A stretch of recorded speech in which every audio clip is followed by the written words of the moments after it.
प्रस्ताव को पास किया, इसको किस तरह से देखते हैं? देखिए, हमारे आदरणीय गुरु जी का पहले से ही ऐलान था कि हम लोग का अगर फुल बहुमत में सरकार बनती है तो 1932 का खतियान हम लागू करेंगे। तो आप समझ सकते हैं, जब यूपीए के हम पार्ट हैं, जब तक हमारा समर्थन नहीं है तो लागू कैसे हुआ? तो हमारा तो समर्थन है ही, लेकिन अब बीजेपी वाला जिस तरह से जो है बौखलाए हुए हैं, अब वो समझे कि हमारी राज्य में तो हम लोग कर दिए, अब देश के लेवल पर तो उनकी सरकार है, भारत सरकार में, अब वो क्या करता है उस पर देखना है। हम लोगों ने तो जितना वादा किया 27% आरक्षण जो भी हमारा मैनिफेस्टो में था, हम लोगों ने करीब करीब चीज़ों को जो है हूबहू ज़मीन पे उतारने का काम किया है। इसी के चलते हेमंत सोरेन जी को डिस्टर्ब करना चाहता है कि जो कि यूपीए का अभी उभरता हुआ जो है मुख्यमंत्री हेमंत सोरेन जी हैं, उसको कैसे डिस्टर्ब कर दे। आप देख रहे हैं एक लिफाफा भेज करके परेशान क्या हुआ है भाई, आखिर क्या है उस लिफाफा में, देखना चाहता है पब्लिक।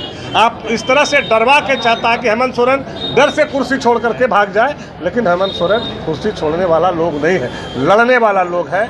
और मिट्टी से लड़ाई लड़ा है, गिट्टी से लड़ाई लड़ा है, तो बीजेपी से लड़ने में कितना समय लगेगा? मैं उस लिफाफा में तो 1932 खतियान तो नहीं था।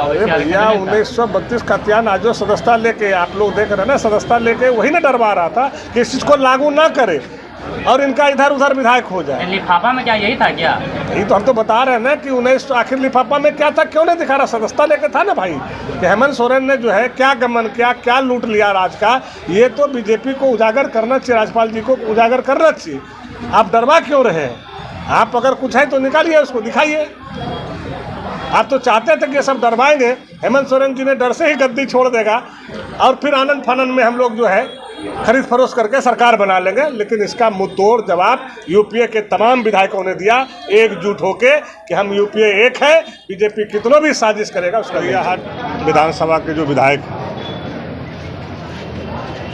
बोहरा गांव से, रात में भी हमारा कार्यक्रम बोहरा में था, क्योंकि विश्वकर्मा पूजा के उपलक्ष्य पर भक्ति जागरण का आयोजन किया गया था और बोहरा के तमाम नौजवानों ने, वहाँ के बुजुर्गों ने, सारे लोगों ने मुझे वहाँ पे बुलाया था और विधिवत हमने वहाँ पे मुख्य अतिथि के रूप में और उद्घाटनकर्ता के रूप में थे और रात में फीता भी काटे हैं, जो अभी सोशल मीडिया पे आप लोग देख भी रहे होंगे।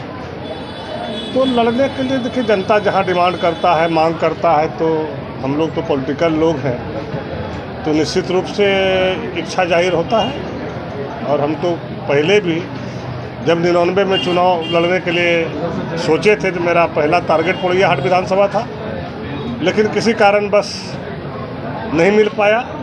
और चूँकि कई लोग लाइन में रहते हैं पार्टी के टिकट के अथी में, तो हमारे गार्जियन आदरणीय फणिभूषण बाबू को टिकट मिल गया। फिर लालू जी ने बहुत सोचते समझते कभी चतरा बोला, चतरा कर चकाए बोला, फिर कभी जरमुंडी बोला, फिर लास्ट में लाके बोला नहीं गोड्डा से तुम लड़ो, और गोड्डा से सिंबल भी दिया और हम 16 दिन में गोड्डा में चुनाव भी 17 दिन में जीते। विधायक जी, अभी गठबंधन की सरकार है और पोड़ैयाहाट या फिर अगर कोटा से बात करें तो किस तरह से होगा? गठबंधन धर्म का भी पालन करना है?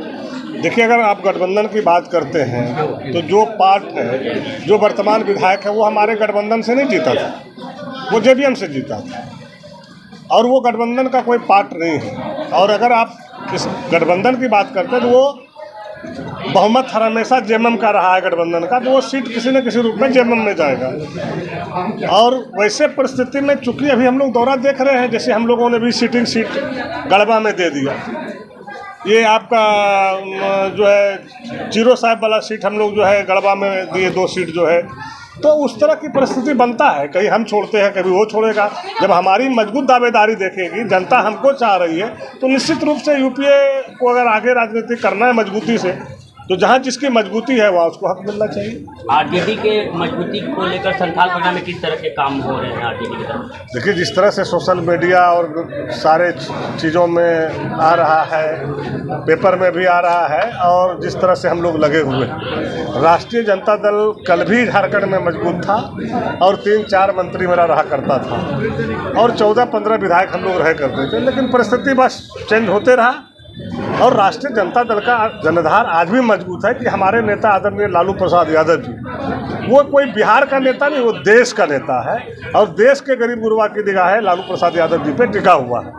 और आज जिस तरह से नौजवानों ने तेजस्वी यादव को देख रहा है पूरी चुनौती, अगर यूपीए का चुनौती कहिए तो पूरी चुनौती को स्वीकार करता है तेजस्वी यादव जी ने, मुंह तोड़ जवाब बीजेपी को देने का काम करता है। यही कारण है कि नौजवानों की पूरी शक्ति तेजस्वी यादव के समर्थन में है और आने वाला समय देश भी मेरा रहेगा और राज्य भी हमारा रहेगा। Thank you.